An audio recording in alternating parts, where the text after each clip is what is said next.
You're listening to the Rise Above podcast, the only podcast on the planet with a mission to help you live a free and uncommon life. Here's your host, Greg Smith. Yes. Welcome. Thank you so much for being here. You are listening to the Rise Above podcast, and this is episode number 5. And I'm so glad that you decided to join me again today. I'm your host, Greg Smith, and I believe if you desire uncommon freedom in business and in life, it starts with creating a champion's mindset from within. So today, I have a very quick question for you, and that's this. Have you ever thought about what it would be like to retire early?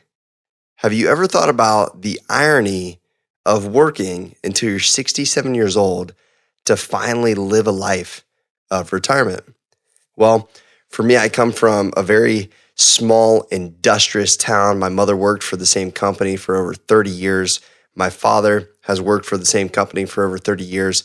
My wife, both of her parents have worked. They're retired now, but they worked for the same company. One of them for 40 years, the other one for 44 years.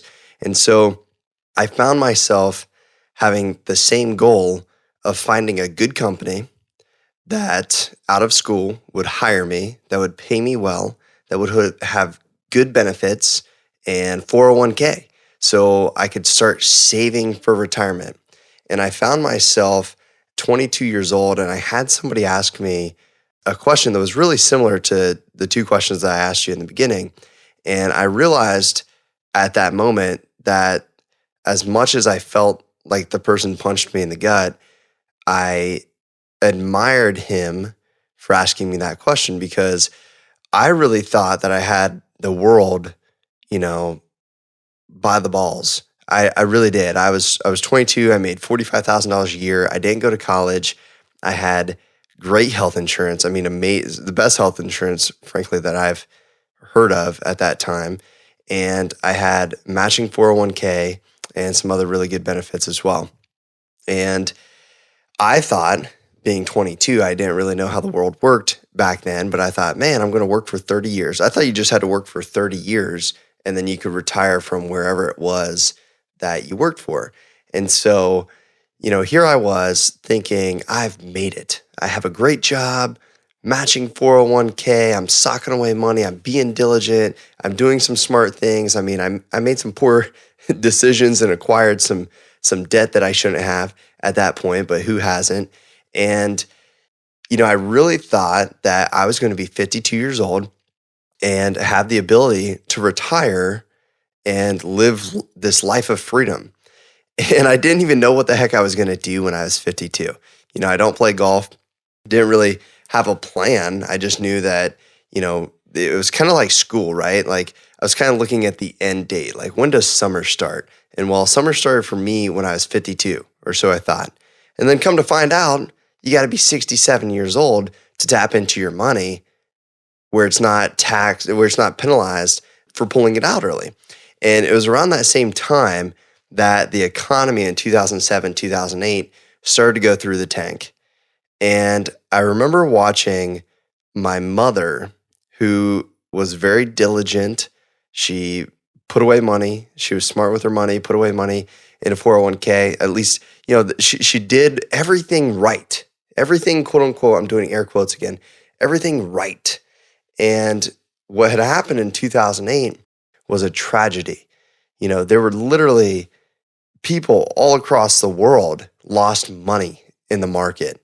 I mean, people just and we don't even know where, the money went somewhere. Because here's the deal, the way the stock market works, by the way, is when you lose money, somebody else wins money. And when you win money, I call it win money because, you're not really doing anything for this money. You're just putting it somewhere that gives you a return. So you're not really providing value for anybody. You're just kind of putting it somewhere and hoping it gives a return. So when you win money, somebody else loses money. And when somebody else loses money, or when you lose money, somebody else wins money. And so in 2008, a lot of people, lost a lot of money. And my mom was one of those. And it was during this same time, I'm talking hundreds of thousands of dollars. People saw their portfolios go down by, 40%.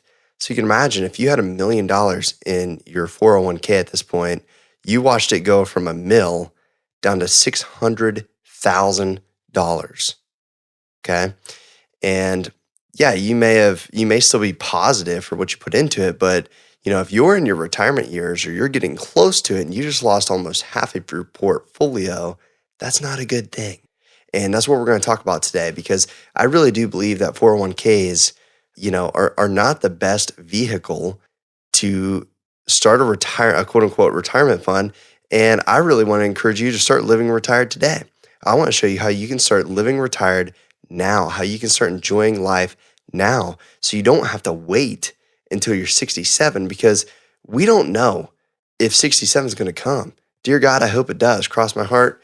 Hope not to die. I hope that I make it to 95, 100, but we don't know. And I don't want to wait till then. And I don't want to slave away 50 years of my life, or however many years it is, to get to 67 just so I can tap into my retirement.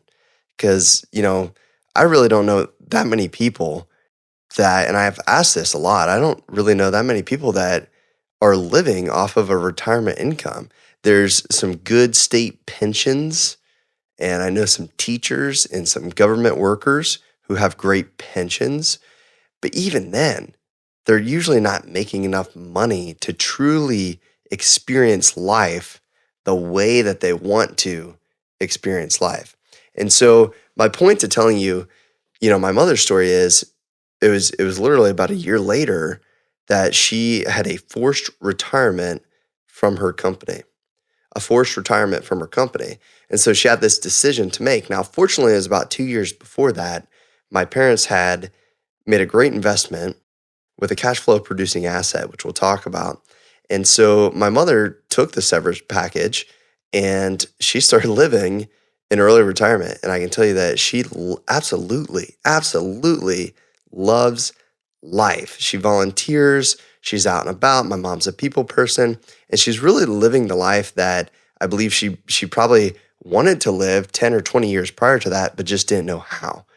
And she was forced into it. But there's many, many people that are forced into that same situation that don't have the cash flow to be able to get them through. And so they're forced to roll their 401k into the next company and therefore get another job. And it's just this ongoing process of just working until we're retired. And so I want you really to start living like you're retired much sooner. Because for me, as I was working in my job and I was, a young man, when that question was asked to me, I really thought about it. I was like, man, I really don't want to do this job until I'm 67. And most people, the average person sticks with a job for 3.6 years. So, as we're switching from one company to the next, and we're just rolling money, in the end, if you really look at all these fees and different things, you're losing money. You'll end up losing money through all this whole process. And so for me, I ended up starting my own business. I created a cash flow producing asset, and I've been able to live like I'm retired since the last decade. And today we're going to talk about that and get a little bit in depth here. And so the question becomes, how much does it really take to live free? How much? And this is what I call the freedom number. How much money does it really take to start living free and retired today? True freedom comes when your passive income, money that is coming to you, rather if you're working or not, your passive income, your residual income, and that was a foreign concept to me many moons ago. And so residual income is money that comes in through your investments or through a business, through a cash flow producing asset, money that continues to come in every month, no matter what you do. It's when that number is higher than your expenses. And so what the story goes, the story that I was told for many years and grew up, looking to achieve was, if I could sock away, a couple $1 million in my 401k, then I would have this cash flow that comes to me when I'm 67 or above. And so you think about this. I mean, the irony of this is, what do you want to live on when you're 67? Theoretically, you've paid your debts off by then. You've paid your house off. You're not driving fancy cars, but I don't want to live small. You can't shrink your way to wealth. You can't shrink your way to having great experiences. You need money to be able to live, and experience things and take your kids to Disney like we are, or going to Rome, this fall. Like, you have to have money to be able to do those things. And so hear me clear. This isn't about, quote unquote money. It's about what money can do for you. And so let's say, you want to live off of a $40,000 a year income, which, I don't when I'm 67. But if you're getting a modest, just like a real safe return of 4% on your mill, that's $40,000 per year. So you have to have $1 million tied up in an account, $1 million that you worked your hump off for years. You have to have that $1 million sitting away in a 401k or some other, vehicle that you can never tap into. Because by the way, when you take that money out, right? If you take part of that $1 million out, well, now your residual that you're earning off of retirement, because that's what retirement is, guys. Retirement for you and me, that we've been told, retirement is creating a cash flow producing asset. That asset just happens to be a lot of money that's tied up into stocks in the market and some other different things. And so, and by the way, I'm not saying all 401k's are bad and you should never fund them. But what I am saying is there are other things that I believe that you should do first. Because to tie $1 million into one investment like that, and you may be diversified inside your portfolio, but here's the thing. Let's say you're 67, you sock away a couple million. This is the scary thing. Rule number 1 is never lose principal on your investment. That's how you get wealth, is you don't lose your principal. And so any vehicle where you could theoretically lose your principal, or like my mother, let's say that she was 67 years old, she's getting ready to retire. 2008, is her year of retirement. And all of a sudden, she goes from $1 million to $600,000 overnight because the economy crashes. Now, some people would say, well, the stock market over time plays out. Okay, well, somebody who's 67 doesn't have time to let it play out. So don't fool yourself. Are you someone who wants to live life on your own terms? Do you dream of having more time to spend doing the things you love?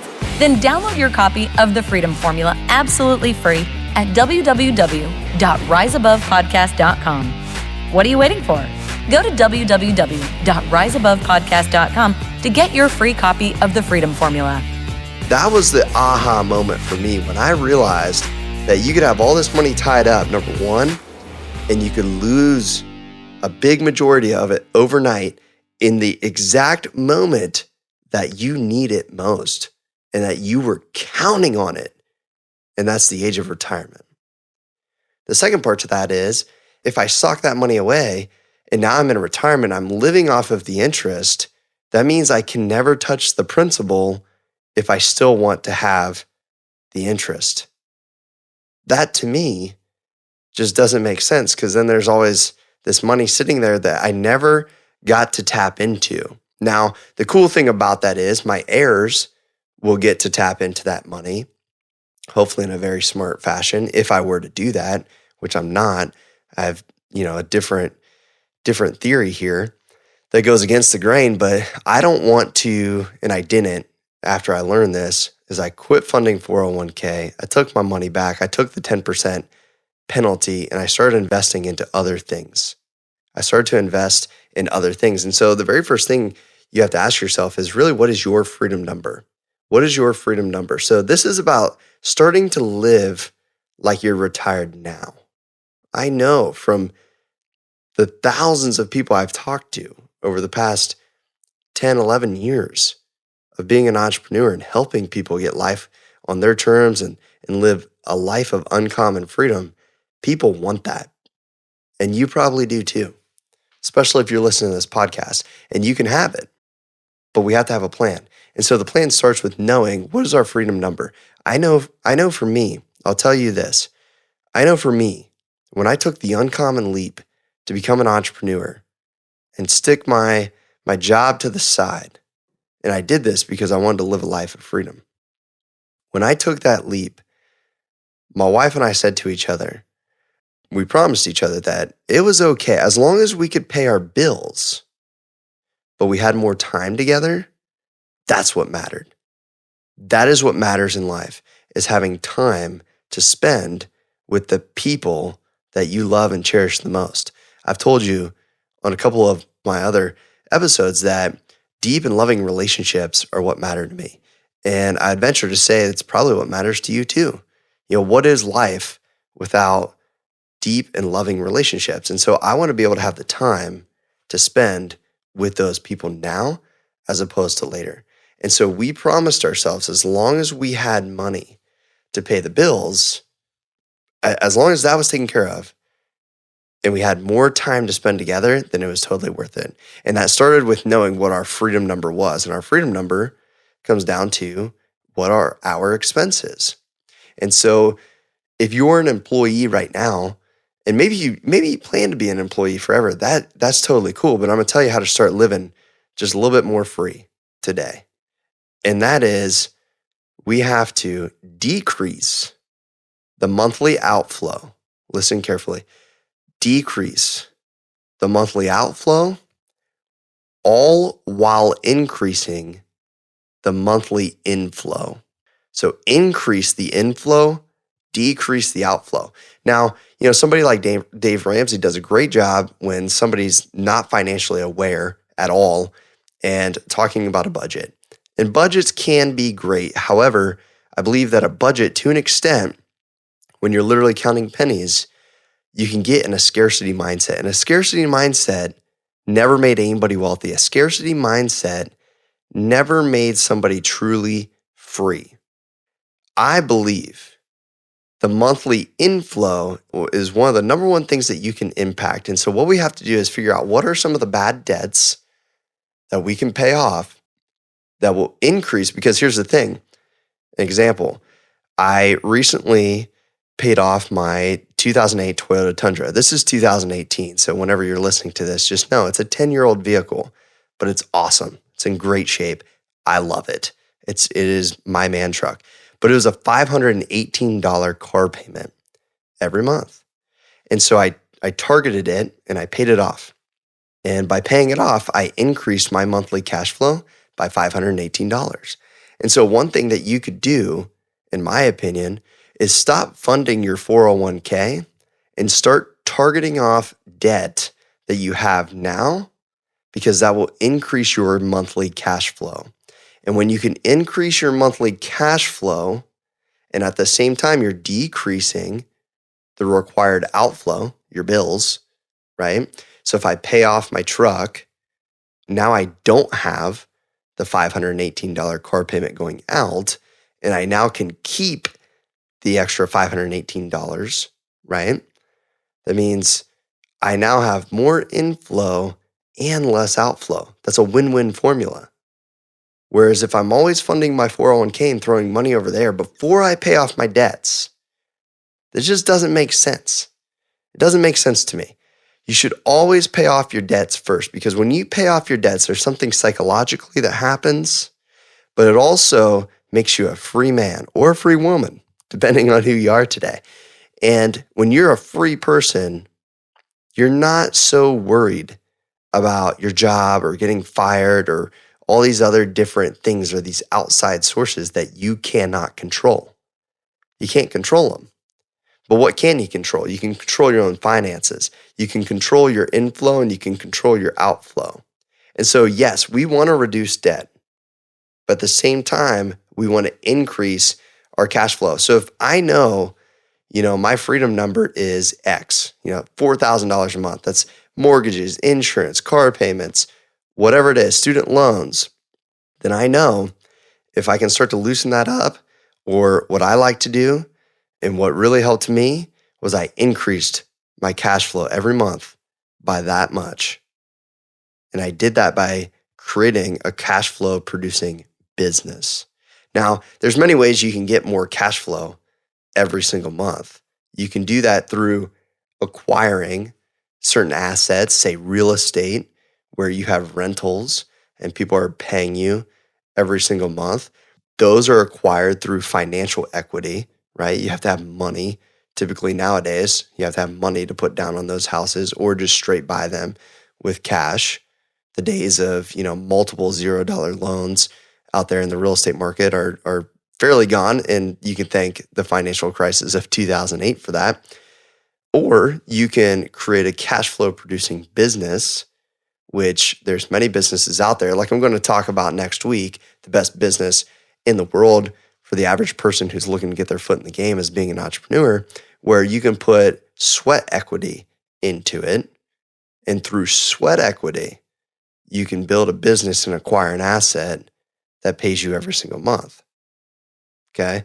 But the key is start acquiring that asset today. Start acquiring that asset today, whatever that might be. It might be a business, it might be real estate, but it has to be something that is consumable. Okay. Consumable and residual. And so rent is every single month. So rentals, and we have property, but that's not my number one thing. But it's somewhere that I put my freedom money that I have now, because I got to put it somewhere. And so money that comes in through somebody paying their rent, that comes in every month. That's a cash flow. When you have a business where somebody consumes a product, well, they're going to continue to consume that product. Say groceries, as an example. People buy groceries every single week. That's a consumable product, right? So you could find something ultimately to sell that's a consumable product. But let's get back and let's really summarize this to give you an action plan. So here's the thing. If you're looking to really start living life more free right now, the formula comes with reducing what your outflow is while increasing what your inflow is. Okay? That's how you start to crawl out of the hole. Now, you may already have some debts paid off, and that's awesome. And if so, then what we do is we start creating more inflow through a residual cash flow producing asset. And we'll talk about some of those next week, but you start producing that cash flow to where you're making more money on your side gig outside of your 9 to 5, or if you're like me as a 6 to 6, third shift kind of thing. You're making more money on the side than you are at your regular job. So now you are truly free because your bills are being covered by some other thing than your job. Because if you're always making money based upon your time, then you can never truly become wealthy because there's only so many hours in the day.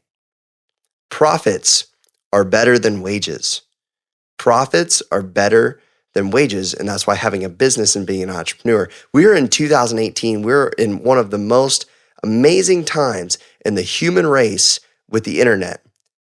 Generations to come will look back at us and say, that was the first generation that had the internet. Can you believe it? That was the first generation to get cars. Thinking back to the early 1900s, the first generation with airplanes. We have an amazing ability now to where you can turn a passion into profit, and you can start a cash flow producing business on the side of what you're already doing. But you got to have a goal. And here's the thing. There's ways that you can start today, even before you start that business or even before you start doing a little side hustle and turning a passion into profit. I would encourage you to relook at a 401k and really look at the pros and cons of what that system is. There's other things out there. If you really want to know what they are, you can email me or direct message me on Facebook, which you'll find me, or Instagram, wherever else, or hit me up on the website. But there's other things out there where you don't have to tie your money up and you can start living like you're retired today. And so decrease the outflow, increase the inflow. That's what I want to encourage you today. Start looking at your finances. Don't shrink your way to wealth, but start looking at how can you provide more value and what can you do to start earning a profit instead of just a wage on the side. And next week, I have a treat for you because we're going to dive in. I'm going to talk about one of the best opportunities for the average person to get in the game and start making momentum money today. And so if you're interested in that, make sure you tune in next week. Until next time, take care. God bless.